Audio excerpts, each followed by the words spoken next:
तो दोस्तों आज के इस वीडियो के अंदर हम लोग डिटेल्स एनालिसिस करने वाले fine listing technologies SME IPO के बारे में। आज के इस वीडियो के अंदर हम लोग इस कंपनी का डिटेल्स एनालिसिस करेंगे। तो इस एनालिसिस के अंदर मैं आपको बताने वाला हूं, सबसे पहले हम लोग इसका जीएमपी प्राइस समझेंगे ताकि हमें इजिली हो पाए कि भाई अगर हमको एक लोट लग जाता है तो उसकी मदद से हमको कितना प्रॉफिट मिलेगा। उसके बाद हम कंपनी का बिजनेस मॉडल एनालाइज करेंगे, यानी कंपनी की डिटेल्स के बारे में समझेंगे। उसके बाद इसका फाइनेंशियल डाटा रीड करेंगे। उसके बाद इंपोर्टेंट डेट देखेंगे। देन कंपनी जो भी पैसा उठा रही उस पैसे का क्या करने वाली है और इस कंपनी के पीयर कॉम्पिटिटर कौन है। देन इस वीडियो के लास्ट में आपको टेक्निक शेयर करूंगा जिसकी मदद से आप इजिली आइडेंटिफाई कर पाएंगे कि भाई आपको किस आईपीओ में पैसा लगाना है और किस आईपीओ में पैसे लगाने से बचना है। तो चलिए दोस्तों वीडियो स्टार्ट करते हैं और डिटेल्स में इस कंपनी के बारे में समझ लेते हैं। तो इस आईपीओ का डिटेल एनालिसिस करने के लिए हम लोग एक वेबसाइट का यूज करने वाले moneymintideas.com। आपको इस वेबसाइट के ऊपर आ जाना है। यहाँ पे आपको इस आईपीओ की सभी डिटेल्स मिल जाएगी। सबसे पहले हम लोग इसका जीएमपी देख लेते हैं। तो यहाँ पे देखिए आईपीओ जीएमपी है। मैं इसको एक न्यू टैब में ओपन कर लेता हूँ। जैसे ही आप इस पेज को ओपन करेंगे आपको यहाँ पे नीचे स्क्रॉल करना है। जैसे ही आप नीचे स्क्रॉल करेंगे तो यहाँ पे आप देख सकते हैं फाइन लिस्टिंग टेक्नोलॉजीज, ठीक है। तो ये कंपनी का नाम है और आज के डेट में इसका जीएमपी प्राइस 20 रुपए चल रहा है। 123 रुपए इसका प्राइस बैंड रखा गया है। 1000 शेयर का हमको लॉट मिलने वाला है। आज की डेट में अगर जीएमपी प्राइस के हिसाब से मैं पर लॉट के अंदर प्रॉफिट की बात करूं तो 20,000 रुपए तक का हमको यहाँ से प्रॉफिट देखने को मिल सकता है अगर सारी चीजें यहाँ पे सही से वर्क करती है। तो चलिए वीडियो को कंटिन्यू करते हैं। देन इस कंपनी का बिजनेस मॉडल और फाइनेंशियल डाटा यहाँ पे समझ लेते हैं। तो यहाँ पे देखिए हम लोग इस वेबसाइट के ऊपर आएंगे। यहाँ पे नीचे स्क्रॉल करेंगे। देन यहाँ पे आप देख सकते हैं फाइन लिस्टिंग टेक्नोलॉजीज। हम इसके ऊपर क्लिक करेंगे। जैसे ही आप क्लिक करेंगे तो ये पेज आपके सामने आ जाएगा। मेनली जो कंपनी का बिजनेस है वो लग्जरी कार सेगमेंट के अंदर है। उसके साथ साथ कंपनी कई तरीके के और बिजनेस करती है। तो यहाँ पे हम नीचे स्क्रॉल करेंगे। जैसे हम नीचे स्क्रॉल करते हैं तो यहाँ पे देखिए कंपनी जो बिजनेस मॉडल के ऊपर काम करती है तो वो ए और बी बिजनेस के अंदर ज्यादा फोकस करती है। मेनली अगर हम लोग इस कंपनी के बिजनेस की बात करें तो यहाँ पे आप देख सकते हैं our company is engage in diversified business via retails of pre owned luxury cars, B software, digital information ये लोग प्रोवाइड करते हैं, डाटा एनालिस्टिक प्रोवाइड करते हैं, टेक्नोलॉजीज प्रोवाइड करते हैं, कंसल्टिंग करते हैं। मोटा माटी मान सकते हैं कि कंपनी कार सेल करती है और आईटी सेक्टर के अंदर ज्यादातर अपनी जो है सर्विस प्रोवाइड करती है। मेनली ये कंपनी का यहाँ पे मेन बिजनेस मॉडल है। यहाँ पे हम नीचे आते हैं तो यहाँ पे कंपनी की हमको इंपोर्टेंट डेट बताई जाती है। तो यहाँ पे आप देख सकते हैं इस कंपनी का जो आईपीओ ओपन होने वाला है वो 7 मई से लेके 9 मई के बीच ओपन रहने वाला है। आईपीओ साइज की बात करें तो 13.53 करोड़ का ये आईपीओ रहने वाला है। पूरा का पूरा ये फ्रेश इशू है। यहाँ पे कोई भी ऑफर फॉर सेल नहीं है। एक लोट के अंदर आपको 1000 शेयर की क्वांटिटी यहाँ पे देखने को मिल जाएगी। इस आईपीओ की फेस वैल्यू की बात करें तो 10 है। प्राइस बिडिंग की बात करें तो 123 रुपए यहाँ पे प्राइस बीट इसका रखा गया है। लिस्टिंग एक्सचेंज की बात करूँ तो ये आपको बीएससी एसएमई एक्सचेंज के ऊपर लिस्ट होते देखने को मिल जाएगा। यहाँ पे दो कैटेगरी के अंदर आपको यहाँ पे कोटा देखने को मिलता है। एक कोटा आपको रिटेल के अंदर देखने को मिल जाएगा 50%। देन दूसरा कोटा आपको देखने को मिल जाएगा एनआई कोटा के अंदर आपको 50% रिजर्व देखने को मिल जाएगा। यहाँ पे क्यूआईबी पोर्शंस नहीं है। ऐसे आईपीओ को मैं थोड़ा सा यहाँ पे नेगेटिव पॉइंट देता हूँ क्योंकि मुझे ये अच्छा नहीं लगता कि दो कैटेगरी के अंदर यहाँ पे डिवाइडेशन मिले। मेरा ऐसा रहता है कि भाई तीनों कैटेगरी के अंदर पोर्शन होने चाहिए। उससे क्या रहता है थोड़ा सा कॉम्पिटिशन आता है। देन चांसेस रहते हैं कि पैसा ज्यादा यहाँ पे इन्वेस्ट किया जाए। यहाँ पे हम नीचे स्क्रॉल करते हैं तो यहाँ पे हमको लोड साइज डिटेल दी जाती है। तो अगर आप रिटेल कैटेगरी के अंदर अप्लाई कर सकते हैं तो मिनिमम आप एक लोट अप्लाई कर सकते हैं। इसके अंदर आपको 1000 शेयर मिलेंगे। देन इसके लिए जो अमाउंट आपको पे करना होगा वो 1,23,000 रुपए पे करना होगा। और आप स्मॉल एचएनआई कैटेगरी के अंदर अप्लाई करना चाह रहे हैं तो आप 2 लोट यहाँ पे अप्लाई कर सकते हैं जिसके अंदर आपको 2000 क्वांटिटी मिलने वाली है। देन इसके लिए जो अमाउंट आपको पे करना होगा वो 2,46,000 रुपए आपको पे करने होंगे। यहाँ पे ऑब्जेक्टिव ऑफ इशू आपको देखने को मिल जाता है, यानी कि कंपनी जो पैसा उठा रही है उस पैसे का आखिर करने क्या वाली है। तो यहाँ पे आप देख सकते हैं purchase of software meet of working capital requirement, यानी कि इनके जो काम है उसको फुलफिल करने के लिए इनको पैसे की जरूरत है। उसके बाद जो डेली जनरल कॉर्पोरेट पर्पस रहते हैं, जो डेली के खर्चे रहते हैं, उसके अंदर इस फंड का जो है यूज करने वाले हैं। यहाँ पे आईपीओ की हमको इंपोर्टेंट डेट मिल जाती है जिसके अंदर सारी डेट दी गई है। तो ये आईपीओ कब ओपन होगा, कब क्लोज होगा, उसकी यहाँ पे डेट आपको देखने को मिल जाती है। बेसिक अलॉटमेंट की बात करूँ तो 10 मई को आपको इसका अलॉटमेंट मिल जाएगा। रिफंड की बात करें तो यहाँ पे 13 मई को आपका पैसा रिफंड हो जाएगा। अगर आपको इस आईपीओ के अंदर अलॉटमेंट नहीं मिलता है तो 13 मई को आपके पैसे रिफंड कर दिए जाएंगे। देन अगर आपको अलॉट लगता है तो 13 मई के दिन ही शेयर आपके डीमेट अकाउंट के अंदर ट्रांसफर कर दिए जाएंगे। देन लिस्टिंग डेट की बात करूँ तो 14 मई को ये आपको स्टॉक एक्सचेंज के ऊपर लिस्ट होते देखने को मिल जाएगा। यहाँ पे अगर हम लोग कंपनी के फाइनेंशियल डाटा की बात करें तो पूरा डाटा यहाँ पे करोड़ के अंदर आता है। तो 2021 के अंदर देखिए तो कंपनी ने जो रेवेन्यू किया था वो 1.46 किया था। देन जो इनका एक्सपेंस रेशो रहा था वो 1.7 रहा था। यहाँ पे कंपनी ने लॉस बुक किया था। 2022 की बात करें तो 6.94 यहाँ पे कंपनी का रेवेन्यू आया था। देन यहाँ पे अगर आप एक्सपेंस देखेंगे तो 6.98 इनका एक्सपेंस रेशो रहा था। यहाँ पे भी कंपनी ने लॉस बुक किया था। 2023 के अंदर हम लोग देखें तो कंपनी का जो एस्टिमेटेड रेवेन्यू था वो 13.91 था। देन एक्सपेंस की हम लोग बात करें तो 11.56 इनका एक्सपेंस रहा था। देन उसके अंदर 1.79 करोड़ का इन्होंने प्रॉफिट बुक किया था। जुलाई 2023 के अंदर देखिए तो रेवेन्यू इनका 7.44 हमें देखने को मिलता है। एक्सपेंस की बात करें तो 5.73 हमको देखने को मिलता है। देन पेट की बात करें तो 1.23 हमको यहाँ पे प्रॉफिट देखने को मिलता है। फाइनेंशियल डाटा हम देखें तो उतना अच्छा फाइनेंशियल डाटा मेरे हिसाब से नहीं है। हो सकता है मेरे पास कुछ मिस इन्फॉर्मेशन हो तो आप इस वीडियो के नीचे कमेंट करके मुझे बता सकते हैं। यहाँ पे अगर हम लोग कंपनी के पीयर कॉम्पिटिटर की बात करें तो यहाँ पे आप देख सकते हैं कि जितने भी पीयर कॉम्पिटिटर है सभी का फेस वैल्यू यहाँ पे 10 है। बाकी अगर आप जानते हो कार्टरेट को, Cambridge technology enterprises, global space technology, ये इनके पीयर कॉम्पिटिटर है। और जितनी भी इस तरीके की कंपनियां हैं जो इस सेक्टर के अंदर काम करती है, ज्यादातर कंपनियां लॉस बुक कर रही है। तो यहाँ पे अगर आप ईपीएस देखेंगे, अर्निंग पर शेयर, तो यहाँ पे देखिए उतना मूवमेंट नहीं है। यहाँ पे अगर आप पैसा लगाएंगे तो उतना पैसा नहीं बनेगा। पी रेशो आप देखेंगे तो प्राइस अर्निंग रेशो, तो यहाँ पे आपको सारा देखने को मिल जाएगा। आरओ देखेंगे तो एवरेज आप इंडस्ट्री का निकालेंगे तो देखिए कितना लोअर है। ठीक है, ऐसे नंबर से आपको प्रभावित नहीं होना है। आपको क्या चीजें देखनी है मैं आगे आपको बता दूंगा। एनएवी के अंदर आप देखेंगे तो एनएवी के अंदर भी आपको सारी चीजें देखने को मिल जाएगी। और इनका अगर आप मार्केट कैप देखेंगे तो काफी छोटा है, तो ये भी थोड़ा सा मुझे नेगेटिव पॉइंट इस आईपीओ का जो लग रहा है। बाकी हम लोग आगे और डाटा देख लेते हैं क्या क्या चीजें हमको यहाँ पे बताई जा रही है। तो यहाँ पे कंपनी का सारा डाटा है। ठीक है, अभी हम लोग इनकी ऑफिशियल वेबसाइट पे जाके देख लेते हैं कि भाई कंपनी क्या कर रही है। तो यहाँ पे हम लोग इसकी ऑफिशियल वेबसाइट के ऊपर आ जाते हैं। ये कंपनी की ऑफिशियल वेबसाइट है। तो यहाँ पे देखिए इनके जो मेनली बिजनेस है बाय कार्स है। तो ये जो प्री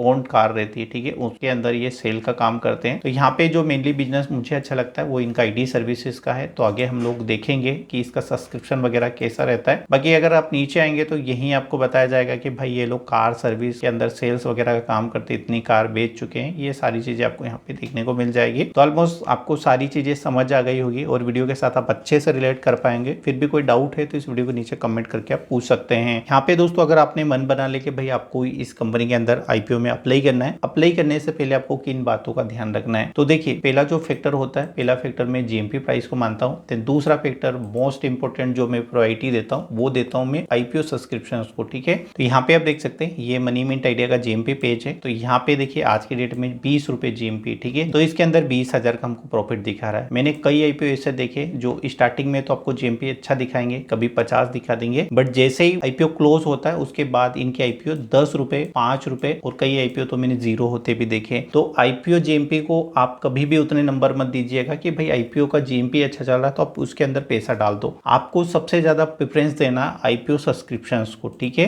यहाँ पे देखिए आईपीओ सब्सक्रिप्शंस को आपको इसलिए प्रेफरेंस देना है क्योंकि कोई भी अगर आईपीओ ओवर सब्सक्राइब होता है तो उसके अंदर दोस्तों मोटा पैसा लगता है, तभी आईपीओ ओवर सब्सक्राइब होगा क्योंकि डिमांड उसके अंदर ज्यादा होगी, उसके अंदर ज्यादातर इन्वेस्टर इंटरेस्टेड होंगे उस कंपनी के अंदर पैसा लगाने के लिए। तो आपको मनी मिंट आइडिया के ऊपर डेली विजिट करके देखना है कि भाई आईपीओ ओवर सब्सक्राइब हो रहा है तभी आपको पैसा लगाना है। जब तक आईपीओ ओवर सब्सक्राइब नहीं हो आपको जीएमपी को देख के पैसा नहीं डालना है। जीएमपी भले 100 हो, 200 हो, 500 हो, ये मैटर नहीं करता। मेनली चीजें आती है आईपीओ का ओवर सब्सक्राइब होना। आईपीओ ओवर सब्सक्राइब हो रहा है तो आपका पैसा बन जाएगा। तो ऑलमोस्ट सारी चीजें आपको अच्छे से समझ आ गई होगी। फिर भी आपका कोई डाउट है तो इस वीडियो के नीचे आप कमेंट करके पूछ सकते हैं। मैं कोशिश करूंगा एक जेन्युइन रिप्लाई देने की। चलिए दोस्तों मिलते हैं और किसी नए वीडियो में नई जानकारी के साथ। चलिए धन्यवाद।